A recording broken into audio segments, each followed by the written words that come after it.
Hi, I'm Cheryl, and I work for Access, and I am here with Aaron Nordstrom from the band Gemini Syndrome. What up? Hi, Aaron. And Aaron and his band are here tonight at the Intersection in Grand Rapids, Michigan. And they will be playing for the fans with Avatar. They're playing with them tonight. And so you have a new single. We do. That's exciting. That is. No album yet. Coming soon. We've snuck into the studio a couple times in the past few months to do 2 tracks. Okay. When we could get in there, and as soon as we're done on this tour, we'll go hit the studio and finish the record out in full. Now, will you be sharing those other tracks with us tonight, or they're? We got a couple. Okay, that's awesome. Yeah. And the new song. How have you noticed the crowd reaction? It's been good so far. Nothing but positive feedback so far. So, That's good. The yeah, video's been out. You've had the video, and yeah, so that's. It's been a while since we put out some new stuff, so I think people were hungry for it. Yes. And yeah, the response has been very positive. That's good. And so, do you have a time frame in your mind for the album? Early next year. Okay. Once we get in the studio, I don't think it should take too long. Right. All the material is more or less written, and I'm sure there'll be some changes during the process, but more or less it's done. Okay. And this tour, it seems like, at least in my opinion, that you and Avatar seem like a perfect fit together. Yeah, I mean, we're different enough that you're not watching the same show. Right. From both bands. Very high energy performances. They're a killer band to watch live, man. Right. Very, very fun band. Yes, they are. And so are you guys. Thank you. So I'm excited to be able to photograph both of you tonight. It's been a good tour, man. They're good dudes. Very nice. Yeah. Take good care of us. So always a plus on the road when you're spending time, weeks at a time with somebody that you get along with. Yes, you want it to be somebody that you like. Plus. So. Well, you know Kim Walker, right? Yep. Well, she showed me that you used to have a solo album, right? Or a little. I've been in a lot of bands. Well, there like some acoustic stuff or whatever. I don't know if you wanted to talk about that or. I mean, yeah, it was a band called Onome that I had before this with my friend Brian Wolf and my friend Mike Gussis in Chicago. It was amazing stuff. Thank you. But definitely more on the prog side of things. I still write stuff like that on the side, and maybe someday down the road, But it's nothing public though, right? I mean, it's out there. You can find it. Yeah. Cool. Yeah, I'm not promoting it or anything. We all have different bands that we're working on at this point. Life being what it is, people have to move in different directions. Right. Certainly no hard feelings from any of us, but we're all still friends. But yeah, I relocated to Los Angeles, and Brian moved to Nashville. And, yeah, so it goes. And Okay. Brian and Ivan from Five Finger, they used to tour together. Or did you all used to tour together back in the day? Right? Yeah, Brian Steele Medina and Ivan from Five Finger grew up together in Denver. So Five Finger Death Punch. Yeah, they've known each other for a long time. Okay, interesting. So, so you have quite a vast background in music. You come from a musical family. Can you tell us a little bit about that? Yeah, my mom's a singer. She does gospel, big band, jazz, some opera kind of stuff. So I was around her my whole life, obviously, and grew up with her singing in the house all the time. That got me pushed in that direction. I started singing very young. She got me involved in piano when I was very young. I showed an affinity for that, and started lessons probably about 3, and grew up playing classical and jazz piano, and then that eventually led into picking up the guitar and playing the drums and exploring every other genre that I could. Right. Do you think you would ever play the piano with Yeah, Gemini Syndrome? Absolutely. You have I've done a little bit of keyboards here and there on some songs. Okay. I will probably dive into that a little bit more on this record, though. Probably Okay. A little more keyboard heavy stuff. So we might see a piano on stage? Yeah, it That'd be could cool. happen down the road. That's one of those things that's just, with all the synth kind of stuff, it's just easier to put it as a track. Okay. Rather than having, you know, it kind of takes away from the job of being the singer. Okay. I don't know. We'll see. It's definitely been talked about. Okay. It would be fun to just maybe see you do one song. Yeah, it would be or- fun for me too. Yeah. It would be fun. It's more gear and stuff too. Yeah. More But- stuff that can go wrong. Yeah, I was gonna say more. You have to carry a piano around, and, Yeah, and but it's definitely been discussed. I think that would be fun. So we'll see what happens. okay. Plenty of time. So now the writing, you usually do. You write together as a band, normally.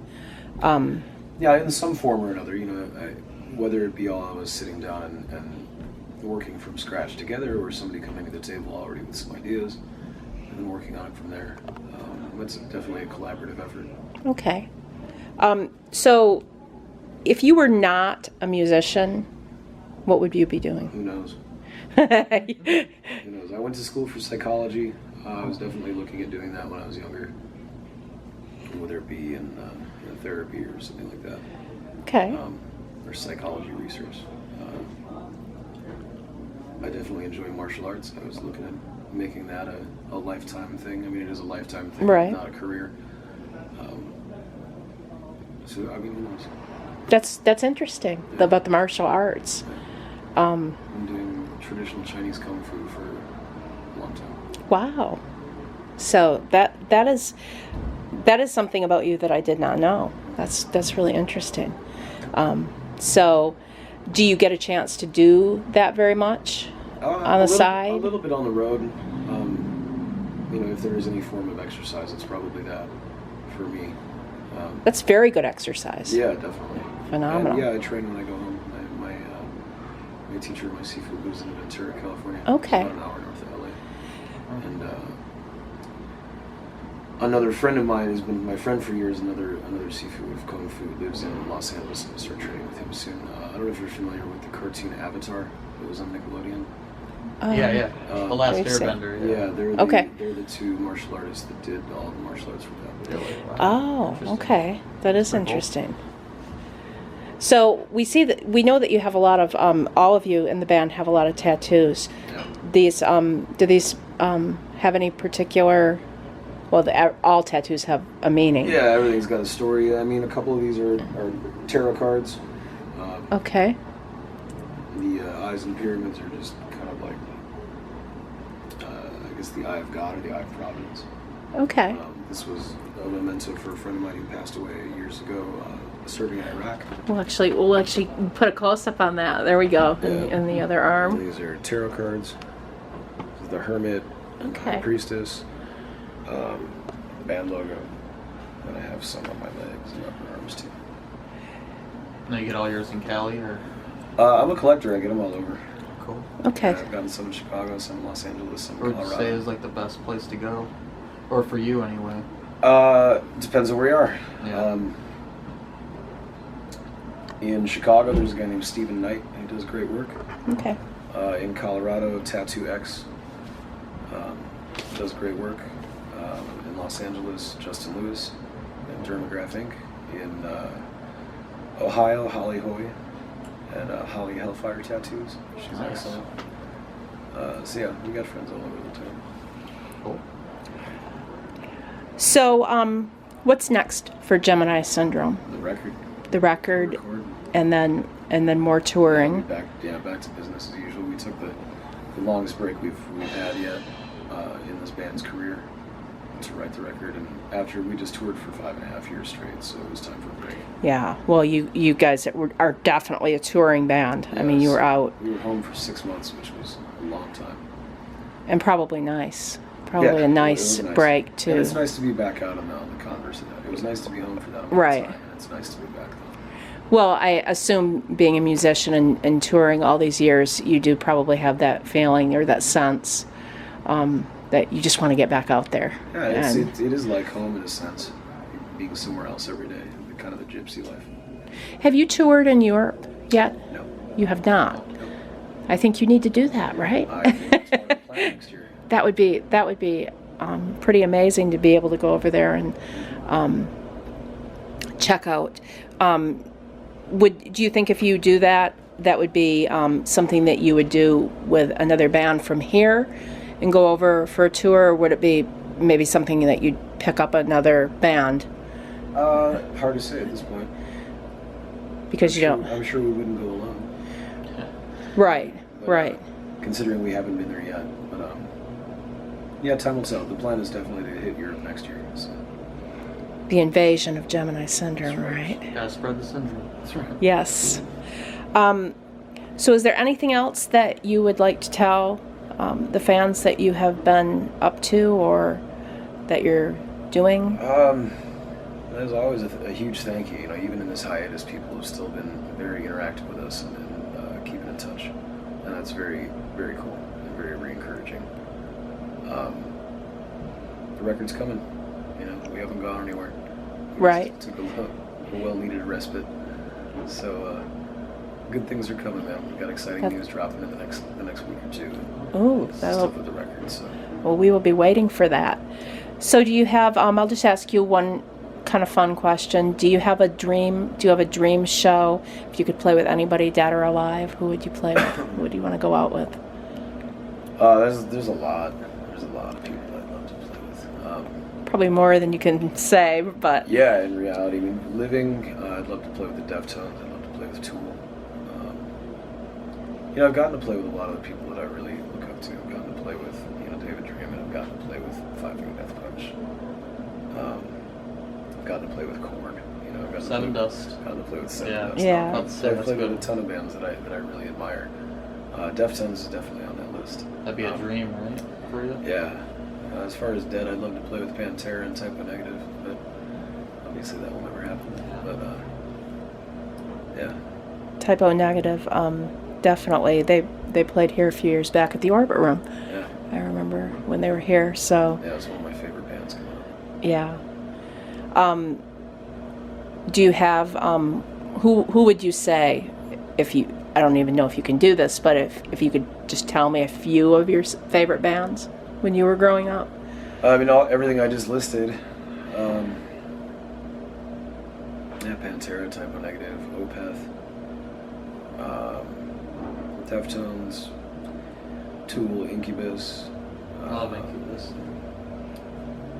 I seem to get stumped when people ask me this question. I know, because there's so many, and then afterwards you'll say, "What about them? What about them?" Slipknot, Lamb of God. Who would you say is the band that made you want to make music, though? That's almost, I mean, that's virtually impossible. I've been making music my whole life. So I with your family, then? Is that a Yeah, big part I of mean, it? yeah, I guess. Like my mom got me into music, but I think that drive was always kind of in me. You were You know, destined for it? there's a picture of me in a diaper reaching for a piano.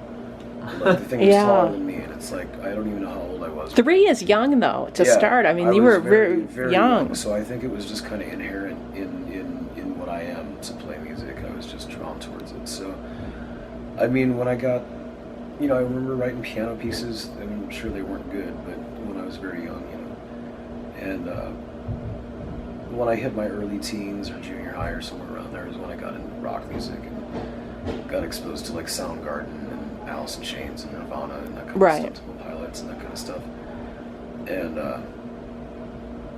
And then once that happened, the gates opened. I got exposed to just a ton of music from all over, you know, different genres, whether it be like KMFDM or Project Pitchfork, that kind of like industrial stuff, or you know, Pantera and the more heavy stuff.